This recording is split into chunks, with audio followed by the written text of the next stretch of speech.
Every successful person has faced difficulties in their life and career. My guests will share with us the challenges they have overcome on the road to success. Every week we'll follow their story right here in Life with me, Patti Boulaye.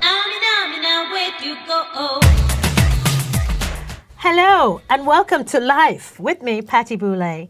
Now my guest today, I have to read this. Jay Kamiraz has been the victim of unforgivable violence, but he picked himself up to battle on, finding refuge in his passion for music. He is a young unsung hero who has overcome unimaginable circumstances to achieve great success. He was the winner of the Pride of Britain Awards, and Jay runs Souls of Prophecy Gospel Choir. This is wonderful to me because this choir has now given others the confidence to turn their lives around as well, just like he did. This boy is my hero, and his story is amazing. Welcome, Jay. Thank you for having me, Patti. Now, tell me, what I want to know is what happened to you, because I know you went through something really dreadful. Mm-hmm. So basically, when I was 17, I was already in my height of my music career. I was signed, and the company that I was signed to were working with the likes of the Drifters. Mm-hmm. So I had my single and everything ready. Unfortunately, I was attacked by 7 Asian men who kind of felt that my creativity was being frowned upon by the community. So I was brutally attacked, put into hospital, fighting for my life. And because of that, my music career stopped. Everything stopped. My confidence level just dropped. They didn't know if I was going to live or die. And, so the contract just kind of diminished, and I was left with nothing, and music, as you would know, Patti, is my life. Mm-hmm. It's something that I live for. It's my best friend. And to have fruit of the soul, and to have that taken away from you, mm-hmm. it's like a child being taken away from his mother. Yeah. It's just one of those things that it's just unbearable, and it was so difficult for me. And how old were you then? I was 17. Good heavens! But nevertheless, I'm one of those young people. At the time, I was a rebel. I didn't want to stop. I'm an optimist, and I believe that if I convict and go back with my humility intact, I'll be able to succeed again. And that's what I did. I learned how to acquire back my humility, my integrity, my self-worth, and build my own support network. See, I love those words you're using. Humility, self-worth. That's one thing a lot of young people don't know that they have, or should acquire because it's in there, but they don't know how to get it. Self-worth, I always say to people, you have a reason for being here. Anybody can try and stop you as much as they can. But if you're strong enough, you're going to find it. Mm-hmm. And you are strong enough. It's what a lot of young people don't know. You are strong enough, I mean, don't get me wrong, there are some young people who, if they were in my position, probably will not be able to cope. That's true. But I don't know what it was about me, myself. I mean, I was one of those young people that always believed that there is a way out. Always kind of saw there is a light at the end of the tunnel, and no matter what, I'm going to succeed. It's something that my mother instilled me. Even though I was going to say, what were your parents like? Because I know they were strict. They were strict. They've always wanted me to, get the grades, be a lawyer or a doctor. And when I told them, no, I want to be a singer, they were like, what? You want to be a singer? No, get out the door. And I said, you know what? I'm quite happy to walk out the door with those black bin liners and walk out the door, which I did, and because I believed that in me. I mean, all my brothers and sisters kind of confided and conformed to what mum and dad wanted them to become. Yes. And don't get me wrong, they're happy. But me, I kind of saw my dad. My dad was a musician, but he stopped. But I kind of felt like, I don't want to stop. Just because you conform into a religion or you conform into a way of life, you shouldn't stop your passion. No, that's true. And I always tell him, look, I'm your son. And for some reason, you've instilled music in me, and music is in my blood, so you can't stop me. So what position were you in the family? I'm one of 7, so mum was busy. I'm 7 of 9, darling. Wow. You're like a village. Yes. So basically, So you were I'm number 4. number 4. I'm number Okay. 4. So I was in the middle. I was the favourite. I like to think I was, but you know they all got kids and children, and Yes. what I'm really proud of now is a lot of my nephews and nieces. They're all kind of like into classical music, Well, and there you they're go. in choirs. They're singing. I mean, I've just recently been asked. I've got a keyboard at home that I don't use, so I've been asked by my niece whether she can have it. I said gladly, because what would make me more proud is to see one of my nephews and nieces following, like carrying on with music tradition. Well, you have opened the doors, haven't you? Yeah. And that's what, you know, it's good. Young people out there listening to you speaking now, is that you have a passion. We're not like anybody else. Sometimes, yes, you conform because that's, you know, your parents are there. They're your, I don't know, caretakers. And some things they say, yes, you follow. But sometimes the things they tell you make you stronger and you don't know it. Somewhere along the line, you acquired strength to survive what you have survived. But that strength also came from your parents. I know they were strict because with mine... I do believe that, because I think love does hurt sometimes. Precisely. Yeah. See, my dad disowned me. Same here. Exactly. My dad disowned me, and then he was a prominent Nigerian politician, and then he retired from politics and came to England without visa, because he had forgotten he used to travel with diplomatic passport. You just get on the plane, you know. Right. And they said, no, sorry, we can't let you in. So he said, well, I better let my daughter know. So the man said, because they didn't have mobile phones those days, thank God. So he said, well, give me your daughter's number and I'll call her. And luckily he gave him Patti Boulaye, not my married name. He hit a fan. It was at the height of my career, okay? So the man said, you're Patti Boulay's father? 2 years passport. You see, this is what happens, because the other thing, the reason I say this is because you are using what you went through to help others. It is so important. Yeah. Because you cannot take your experiences to the grave. You have those experiences to help others, and you were doing it. Yes, there's a line from a song, I don't remember who the singer is, but she says, experience is a good teacher. Amen. You know? And I've always remembered that. Amen to that. And with experience, you learn, you grow, you flourish, and Precisely. you nurture and you craft your skills.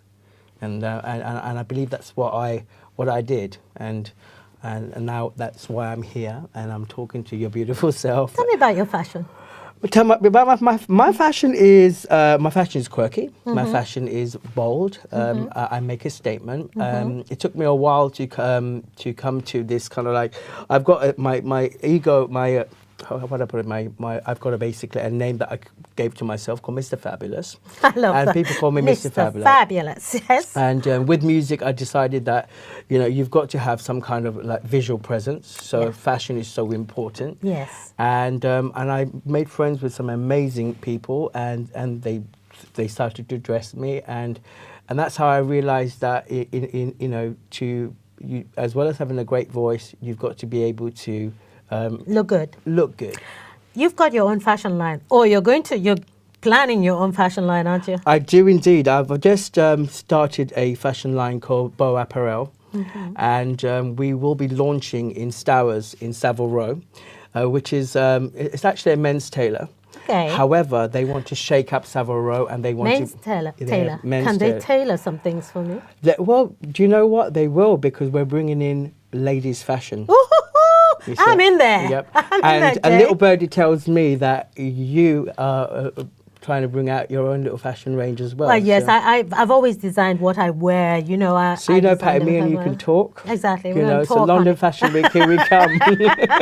We're going to talk, because I came to a fashion show that you organized. Yes, at the Waldorf. At the Waldorf. That was really brilliant, because you brought a different. Well, you were a model on that too. I did. I brought quite a different eclectic designers on board, because I help emerging designers. I create a platform for them. That's what Beau Apparel is going to do. But for me, the most important thing is I want to create a platform for a luxury, high net worth, haute couture range, because I believe in things that are beautiful. You know, I'm a perfectionist, and things got to have a certain place in style. We'll talk. We'll talk. We will talk. Tell me about your singing group. So my singing group, Souls of Prophecy, now we've been going for over 14 years. I've been, 14 years? running the Wow, choir. okay. We've performed with the likes of Paloma Faith, and I've done music videos. We've been on things like EastEnders, Holby City, you name it, it's been a great ride for me as a gospel choir director. I worked with so many choirs in the past, and I was told by even leaders of choirs that I'll never be like them. But then I ended up becoming bigger and better than them, and I couldn't help it, but all their clientele decided to come and follow Mr. Fabulous. I tell you what, when someone says to me, you're not going to be able to do that. Yes. Oh, I go diving straight in there. It makes you want to do... Oh, it does. Yeah, this is like, give me 5 because it makes you want to do it. I agree. I think you just told that to the wrong person. Yes. Yes. So, and it's like, do you know who Jay Kamiraz is? So I will make sure that I go out, because what I take with me is a personal experience. Yes. People buy into Jay Kamiraz, people buy into me, people buy into the person. It's not just all about business. No. I treat people like their family. I treat people like their friends. Gospel to me is a powerful, powerful thing. The voice of gospel is powerful. It's beautiful. It's the good news. It brings people together. So I have to treat gospel music or my choir or any clients I have who wants to buy into the choir on a personal level rather than a business level. You know what I always say? You find the God in the person. Oh, you do. You do. Because there's God in everyone. Yeah. And that's the level on which you have to relate to people, Because some people, I think I said that to one of my guests once, some people have God in the passenger seat. And I remember my guest saying to me, well, at least he should be co-pilot. I went, no. Co-pilot, I want him as pilot. I don't know what I'm doing. I want him as pilot, no co-pilot. I'll be the co-pilot of my life. Let him direct my life. Because, like you, okay, I haven't experienced, I've experienced bullying like you did. But I haven't experienced actual that kind of physical attack. Except, avoiding bombs during the Biafra War. And actually one of the most bizarre things is seeing a body running with headless body running until it trips because of shrapnel, But those things give you a different value and view of life. I hear people complain and I want to go, really? So you think you have a problem? I always look back and I look at things about the bullying situation, and I always say that the bullies are the ones that really are aspiring to be like you. Exactly. And because they can't be like you, they want to put you down and they want to make you beneath them almost. Yes. And if you know how to craft that and become above them, you could tell them, do you know what? No, you're not going to do that to me. You might have knocked me once, but you're not going to knock me twice. Because I'll come back fighting stronger. Well, the funny thing is they're cowards. They are. Because they come in groups. Yeah. I remember once, I think I was 7 or 8, learned a vital lesson. I was beaten up by 3, my age group. Didn't occur to me there were 3, so it seemed more. Went home, told my mother. I got up across the head. I'm thinking, what? I'm the one who's battered and bruised here. And she said, how old were they? Told them they were the same age. Again. So I went back to school in anger the next day and I picked them all out one at a time. I thought, now we'll all get punished together. Yeah, so we all got punished together. I thought, good, because I picked one. Because the funny thing is, one-on-one, they can't stand next to you. Absolutely. And I learned that in life. So I'm not afraid, a group of people, I will walk away. But if there's one, I will corner that one and, I'll get mine back. I'm sorry. Yeah. That is terrible. Now, what I want to ask you is, where did your strength come from? Think about that. I think strength, it's just always been there. I don't think it's something that's instilled in you. I think you're born with it.